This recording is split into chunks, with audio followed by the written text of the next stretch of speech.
Hi, everyone. I am Natalie Cook, the CEO and founder of Finance Fight Club. And today we're going to talk about budgeting basics. So if you're started out or never had a budget, this video is for you. Please like and subscribe and comment below. And thanks for being here today. So first, before you even think about a budget, you have to think about why you are budgeting. I find that a lot of people just think, oh, I have to budget because it's what I should do. And when we start with clients who've never had a budget before, one of the key things I ask them is, do you have a personal financial budget? And if they answer no, we don't necessarily start there, but we do encourage them to have a financial budget. So if you've never had a budget in your personal life or your business, and you're like, oh, I need a budget for my business because it's the right thing to do, I would encourage you to actually go through your personal finances first and build a budget for your personal finances, because the key to good financials in your business, especially if you're a closely held business or a sole owner, is running good personal financials in your personal life, because it will trickle down to your business. You can't do one without the other. And they're so correlated, right? So if you are a sole proprietor or you're a partner, or maybe you have, 3 owners or 5 owners, what you do in your business affects you so much. And if you don't know those personal goals and needs and costs to live, it's going to be very hard for you to understand what your business needs in order to support that. Let's start there. Let's just start with a couple of bullet points around a personal financial budget, why it might be hard, and then we're going to talk about business budget. So get a pen and paper, because I think that's the easiest place to start. And I really encourage you to do the thinking before building a spreadsheet. So I could sit today and I could open an Excel or a Google Sheet and just start to show you what you could do at a budget. But that stuff is technical and it's not going to help you. The thinking behind the numbers is what's going to really help you. Grab a pen and paper. And I just want you to think about this. How much money comes in every month? Now, if you're past the personal part, you can write this for your business. But if you haven't done the personal, let's start there. What money comes in? Where does it come from? Do you have a spouse that earns money? And if you do, then maybe make this budget for all of you collectively. Where does it come from? And what's the timing of those payments? So are you getting $10,000 a month, $5,000 a month, $20,000 a month? And then I want you to just sit and think, and where do you want that money to go? I don't want you to think about like, okay, well, I have to do groceries. I have to do this utility bill, all that. I just want you to think for a minute, where do you want the money to go? What's important to you, and where should it go for you, not what everybody else says. I don't care. I get coffee. I don't get coffee every day. My husband gets a latte every day. I'm all for it. I'm like, well, that's fine. It's expensive, but we don't spend money on other things and we like going out for coffee. So okay, we're gonna choose to spend money there. And that's the same for you. Do you want to go out to eat once a month? How much money do you want to put away for savings and all of that? I want you just to think about it. What do you want your life to feel like? And that's kind of not normal for a financial person to say, but that's really important when you are budgeting, because your budget is a reflection of your values and where you want your money to go. Okay, so we've gotten your revenue and you've kind of thought about where you want to go. Now I want you to go look at what you're spending. So take some bank statements. A lot of banks now have a quick money manager. My bank does, so I can go in and categorize all my transactions for the last month and see where I've spent. If your bank has that, I would suggest doing that. Just look, where did you spend money the last 3 months? Was it what you wanted to spend money on, or was it not what you wanted to spend money on? And I would highlight the things that you're like, oh, I didn't really need to spend money there. Just highlight them. You don't need to think about it. No judgment, no whatever. Just think about it. Just have it in there. Just note it, move on. And then I want you to actually plan what the next month will look like. So here's one thing about budgeting that I don't think a lot of people focus on, especially when they're new, is they think, oh, it's going to be the same every month. It is not. Your income goes up and down and your expenses go up and down. Now, if you have a W-2 job, maybe your income is pretty steady for a year. You might have a bonus at the end of the year. That's different than if you're a business owner. Then it might fluctuate a lot, which is what we're going to talk about a little bit in a minute.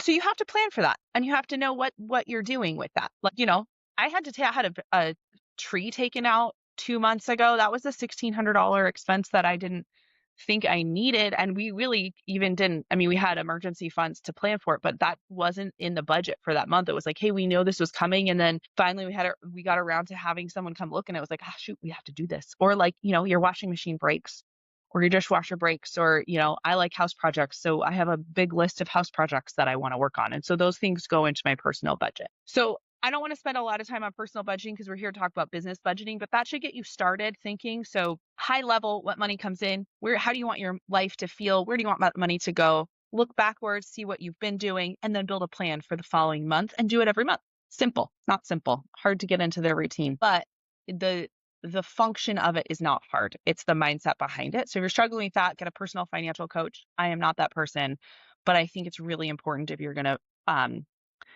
do a business budget. So let's talk about business budgeting itself. So how do you build a budget for your business? Now, in a prior video, I have a short little snippet on what the difference between a forecast and a budgeted. For the sake of this video, we're just going to call everything a budget, but we're going to start with revenue. So how does money come into your business? And you want you to think about that. What do you need for revenue to come into your business? How do you make more revenue get into the business? And where is it today? What can you guarantee? What do you not guarantee?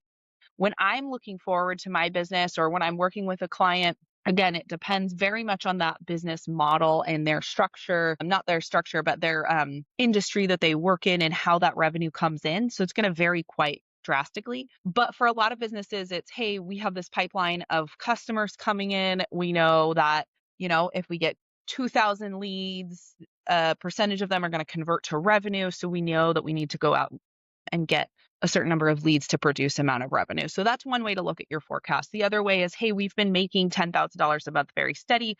We think we can replicate that. We think we can grow to 20,000 doing X, Y, and Z. So first, I want you to think through that.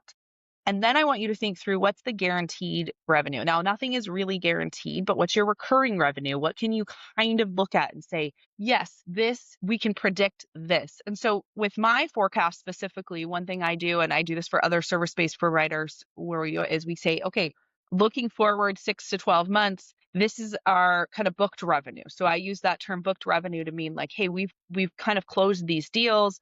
This should come in. And then we look at what's the projection of additional revenue on top of it and where does that fit? And then we build a budget based on that recurring revenue and a budget based on what if we got all of it and where do we want to put that money? Next, I want you to look backwards. Where have you been spending money? What are the expenses to run your company? Do you have high labor costs? Do you have high office expenses? Do you have high taxes? Where do you have a lot of software expenses? Where does all that money go in order to operate the company? And you're going to list it all out. And again, same thing with personal budgeting. You get more into the routine of personal budgeting, you're going to get more into the routine of business budgeting. Now, ideally, you have a bookkeeper who is categorizing all your transactions. And then it's very simple to look back and be like, wow, that's how we spent all of our money. Where do we want to spend it in the future? That's the basics of budgeting. That's what you want to continue to do. Now, the tricky part with business, especially if you own the company, is that you are managing this business and then you're trying to figure out how to pay yourself out of that money. So if you are, in a closely held business, and it's not super clear what your role is. Maybe you're newer to the company or you've been doing it for a long time, but you're not sure that you're paying yourself enough. You want to put your personal income into that budget every month and make sure that's covered. And then you want to you want to treat yourself as much like an employee as everybody else as you possibly can in order to fit that into the budget. That's very important. So if you need to make $100,000 a year to live, you need to put that into your business budget and be able to have that business cover that fee. I'm not going to get into what you should do, W-2 owner's draws or all of that. It doesn't really matter. You just need that income line in there, however you're going to do it. So that's incredibly important, and that's going to get you to the income you need to make and have a very clear path forward. Now, one thing I also want to talk about as we close this video is how do you start budgeting? We talked about the functions of it, but what do you do when you've never budgeted before? Block time on your calendar, build a budget.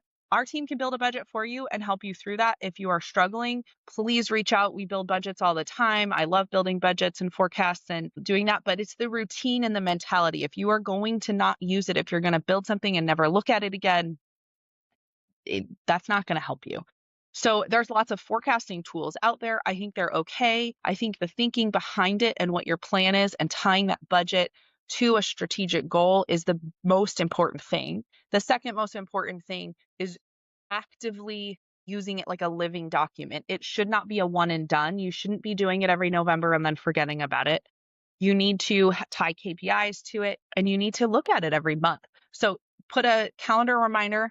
It is time that you should not cancel. If you have a team, make a team meeting to review your budget. That's huge. If you don't have a team, it needs to be yourself, but you need to have a budget and you need to hold people accountable to that budget. So if you have a marketing budget and you're telling your marketing person, this is your budget, they need to be responsible for that part of the budget. If you have an admin person and they're responsible for the budget, you need to say, hey, this is how much you can spend every month. Report back if you need more, or if there's less, we can carry it over to the next month.